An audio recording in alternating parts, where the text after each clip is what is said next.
It's in the name.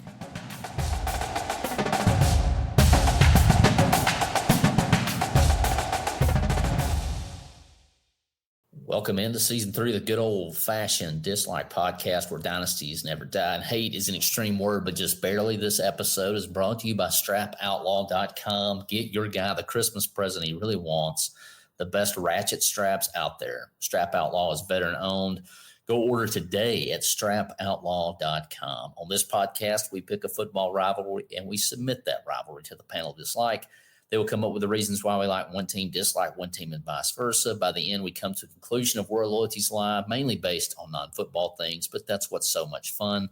Be sure to tell us in the comments who you think will win the next round of the college football playoffs. It's great to be with you tonight as we make our official Ben and Travis panel of dislike picks for the next round of the college football playoffs. Be sure to comment. We'll throw your comments up here on who you think should win or general thoughts about college football and the playoff in general. Right now, the standing is Will, reigning and defending champion.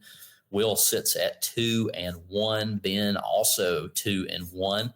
And then the rest of the panel, myself, Blake, and Josh are 2-0. On the bowl season so far, and we'll keep trying to keep that going. My next pick'em is the Chanticleers tomorrow morning, I think at 10 or 11 a.m. Taking on, who was that they're taking on? Let's see. Chanticleers. And I should have had that ready up here. So, yeah, what are your general thoughts on the college football playoff? I know there's plenty. I think we should try to avoid any transitive properties here. Things have gotten a little crazy here in the playoffs. I don't know that there necessarily was any upsets. I think it was just how much of a beat down it was taking that teams took. But you kind of expect that on the road. It's hard to win college football games on the road. Of course, being an SEC homer, I would say that it's even more so in the SEC. That is the Coastal Carolina Chanticleers and the UTSA Roadrunners in the Myrtle Beach Bowl. I rolled with the Coastal Carolina Chanticleers because that's just a fun name. You know, it's a fun name. So, yeah, just a quick rundown. Notre Dame dispatches the Indiana Hoosiers 27-17. That game was a lot worse than the score. I don't know what it is. If teams are just that good, I generally tend to think they kind of let off the gas. It's human nature. I've seen it with almost every team this season. And so that was much worse than a 27-17 beating. Penn State with a 38-10 win over SMU. SMU's lack of offense and giving it to the team made that almost impossible for the Mustangs. It's going to be an uphill battle anyways. The Longhorns representing the SEC well, the real UT, you might say. The Burnt Orange beating Clemson 38-24. That game should have been worse as well. Why are you sending Arch Manning out there to take a snap only 4th and 1 to seal the deal? I mean, I know why, but it's not great football smarts. Don't put the backup in that situation. Ohio State, of course, the impressive game. And for me personally, as a person who's not a Tennessee Vols fan, Christmas came early last night with a 42-17 victory by the Ohio State Buckeyes. I tend to agree if that Ohio State Buckeyes team shows up every game from here on out, see, that's the key, every game from here on out. That's why it's very difficult in tougher conferences week in, week out to show up and give your best. It's a grinder. That's just kind of how it works. But Ohio State bests the Vols of Tennessee 42-17. I think my main takeaway, and this is going to be once again old man Creasy shaking his fist at the sky for not being the shade of blue that I want it to be. Too many teams. It's just too many teams. 4 was great.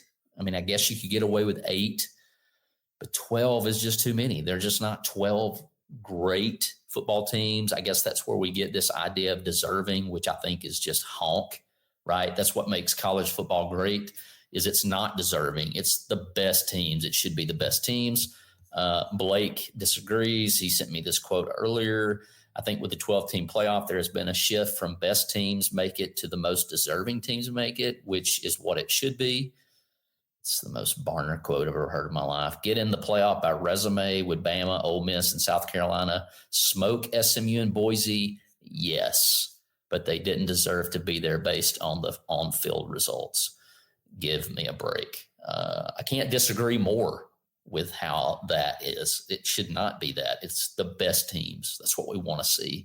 That's what America wants to see, is the best teams. And they also like a villain. Like, what team really, outside of the Ohio State-Tennessee game, had just a villain that we just despise and hate? Man, so that was a good point I heard earlier. People want to have a villain, and Alabama has done that. So that's my take. That's Blake's take on the 12-team playoff. I think there's way too many teams. I would have been fine with 4. Of course, I'm fine with computers and taking the human element out of it completely because most of the time they got it right. But anyways, on to the picks. And feel free, once again, share your comments. We'll throw them up here on the screen. You can disagree with me. That's fine. I'm not the smartest person in the world. And that should be evident by now. So the first pick for the next round is the Fiesta Bowl. That's the number 6 Penn State, right off of beating SMU, taking on number 3 Boise State.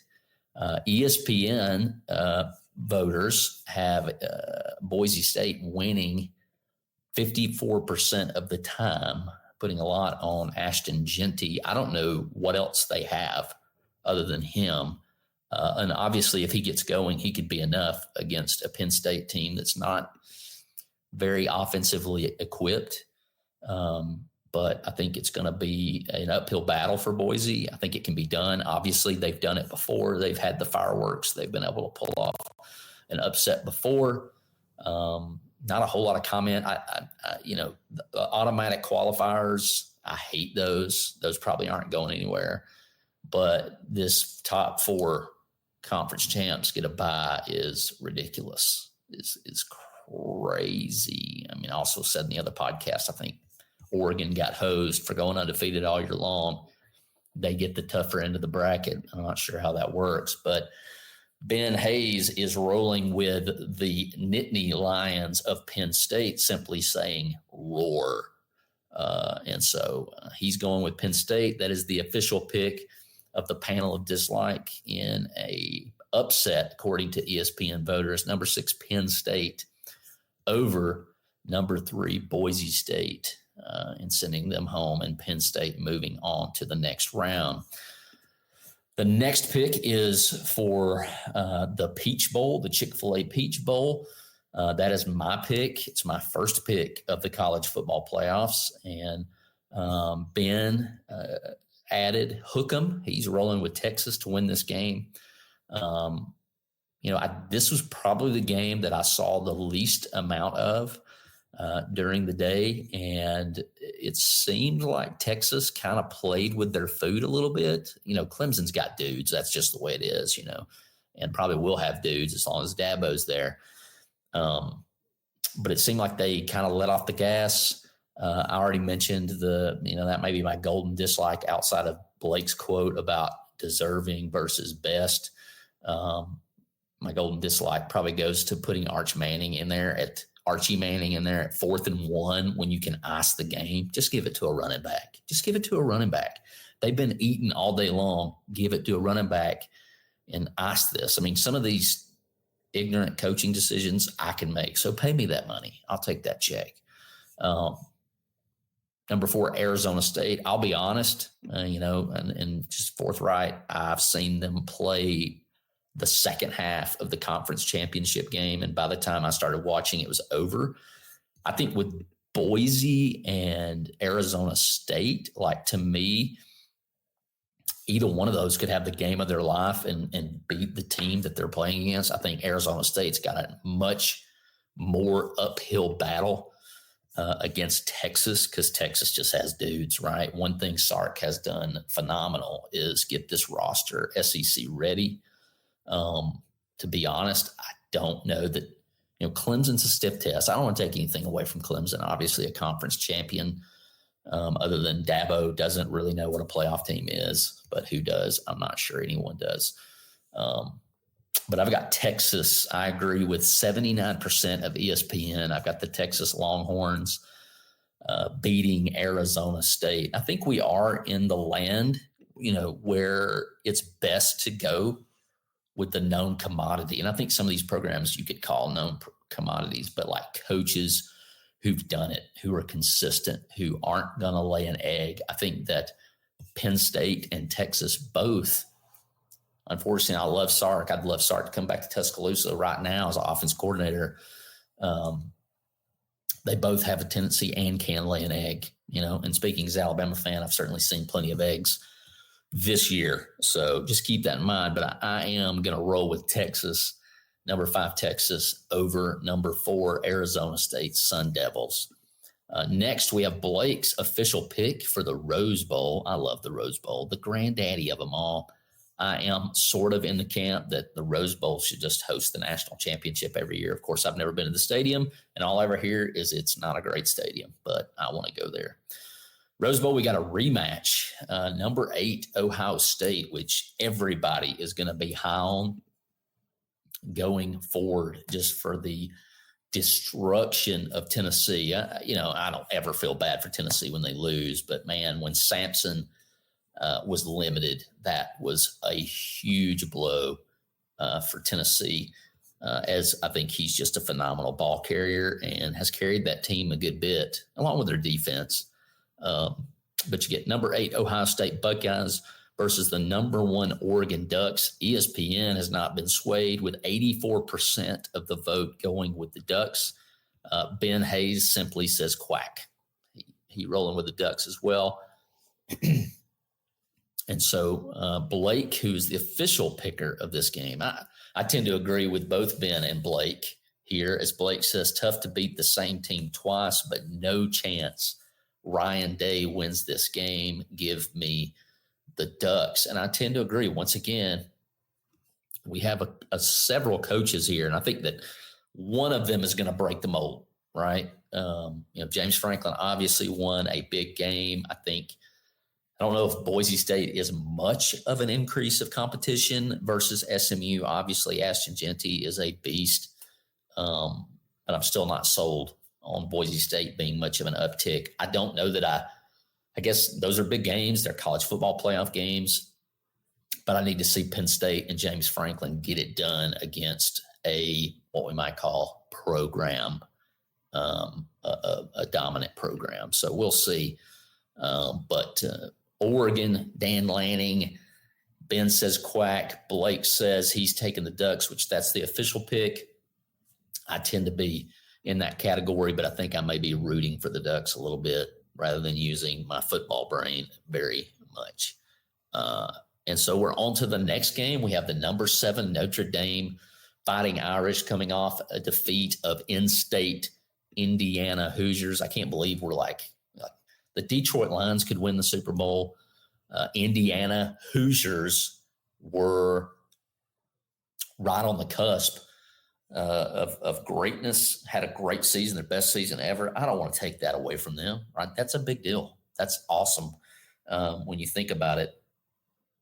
And so, great season for Indiana. Notre Dame was beating them. It was much worse than 27-17 score. And so I think until that Ohio State team showed up last night in a big way, a lot of people were on the Notre Dame train as this is the odds-on favorite. We're about to find out, right? And unfortunately for Georgia, Carson Beck, maybe not unfortunately, I've seen some Georgia fans who kind of like the spark that the backup brings. But we're about to find out, right? Because obviously Georgia has stockpiled dudes. And so we're going to find out what Notre Dame's made of. I tend to think that this game may be kind of like Georgia, Michigan a few years ago in that opening round of the Final Four. And, Georgia just dispatched them. I think Georgia will struggle a little bit more. I think Notre Dame's fired up and ready to go. That'll last a while. Notre Dame could win this game, but man, once again, this is one of those situations where you kind of roll with a known commodity. Ben says woof, so he's rolling with the Dogs, and the official pick is Josh Thorne's pick, and he says the Dogs all day. And so the official pick of the panel of dislike are Ben is rolling with Penn State over Boise State. I'm rolling with the Texas Longhorns over Arizona State. Blake is rolling with, and maybe controversial, I'm sure we'll hear the talking heads try to talk us out of this. But he's taking Oregon over Ohio State, which once again is a rematch. Tough to beat a team twice. He believes Oregon can do it. I believe Oregon can do it. And then Josh officially picks the Georgia Bulldogs over the Notre Dame Fighting Irish. I can't really argue with any of these picks. I think they're spot on, just like the rest of the playoff that we've picked accurately. And so we'll see how it plays out. Thanks, everybody, for watching.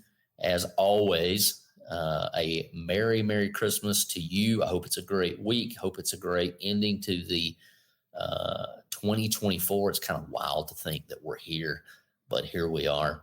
And we're hoping for a great year in 2025. I'm sure there'll be plenty of football to watch and enjoy. And we certainly hope that that is how you are spending your holiday with loved ones. And Merry Christmas and a Happy New Year from the Good Old Fashioned Dislike Podcast and the Ben and Travis Podcast Network.